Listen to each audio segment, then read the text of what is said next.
tariffs take effect. Moving on now, a newly signed agreement between the US and Panama amidst the existing tensions will now grant the US troops access to the Panama-controlled facilities. This highlights the Panamanian alignment towards the US after Panama exited the China's Belt and Road Initiative.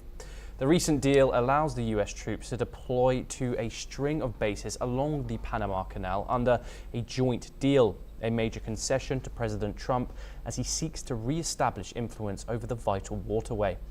The agreement, signed by top security officials from both countries, allows US military personnel to deploy to Panama-controlled facilities for training, exercises and other activities.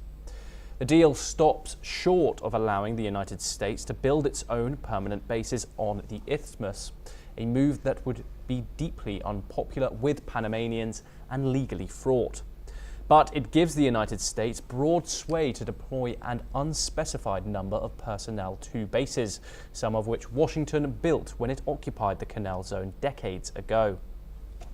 Let's listen in to what the Panamanian president had to say about the same. Lo que se firmó antes de ayer es un memorándum de entendimiento operativo, administrativo, entre dos entidades de defensa, nuestro Ministerio de Seguridad y el Ministerio o la Secretaría de Defensa de los Estados Unidos. Hasta allí, donde por lo menos en 3 o 4 versiones que fueron devueltas, retiramos los conceptos de presencia militar permanente, de bases militares, de cesión de territorio, porque eso sí es inaceptable. Let's now turn to New York City, where a tourist helicopter plummeted upside down into the Hudson River on Thursday, killing all 6 people on board, including a Spanish family with 3 children and the pilot, Mayor Eric Adams said. Video of the crash showed that what appeared to be a large object plunging into the river, followed by seconds of what appeared to be a helicopter blade. Afterwards, emergency and police boats were seen circling around a patch of river where the helicopter was submerged, with only what appeared to be the aircraft's landing gear poking above the water's surface. Divers helped remove the victims from the water. 4 were pronounced dead at the scene, while 2 others were taken to area hospitals, where they later succumbed to their injuries. Trump later wrote on his Truth Social platform that the footage of the accident is horrendous and added, "God bless the families and friends of the victims." The US and Russia have carried out a prisoner swap in a move signaling a push for closer ties. Moscow has released US-Russian dual citizen Kassina Karolina, who is a Los Angeles-based ballet dancer. She was sentenced to 12 years for treason after donating $50 to a pro-Ukrainian charity. In exchange, Washington freed Russian-German national Arthur Petrov, who was accused of smuggling US electronics to Russia's military. The swap took place in Abu Dhabi. Meanwhile, Russian strikes killed at least 2 people in Ukraine, with missile and drone attacks hitting Dnipro and Vladimir. President Volodymyr Zelensky condemned Moscow's actions, stating that Russia is ignoring diplomacy.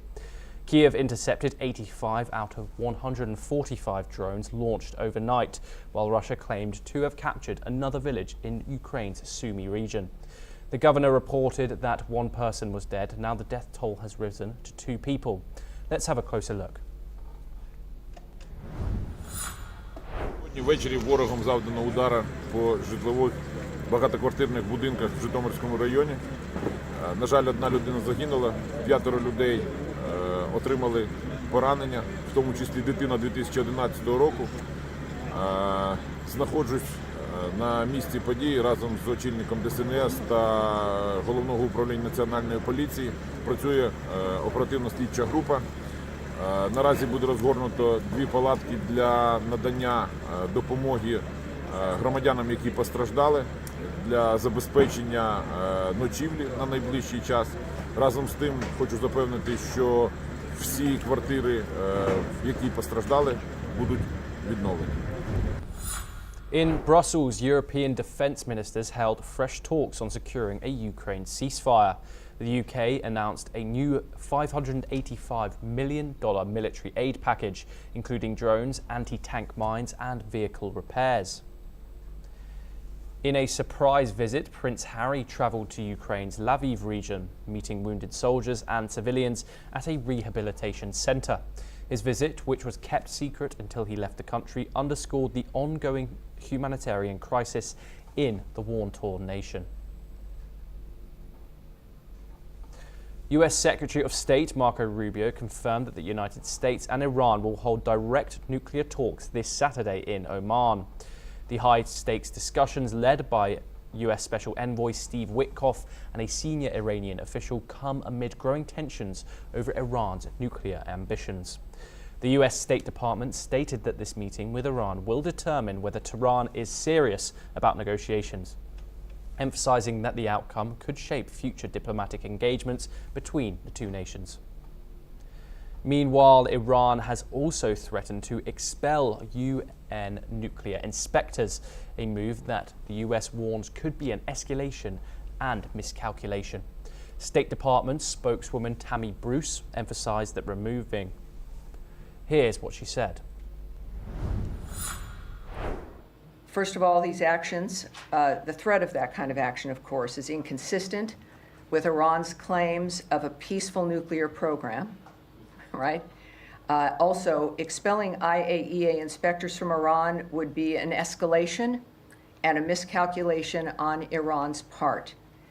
The United States remains deeply concerned that Iran is amassing a growing stockpile of highly enriched uranium for which there is no credible peaceful purpose. Iran is the only non-nuclear weapon state producing highly enriched uranium at. The International Atomic Agency inspectors contradict Iran's claims of a peaceful nuclear program. Despite the tensions, Rubio expressed optimism, saying that he hopes the talks will lead to peace. US President Donald Trump has warned that military action against Iran remains an option if negotiations fail. We stay in the Middle East now, where there's a new diplomatic momentum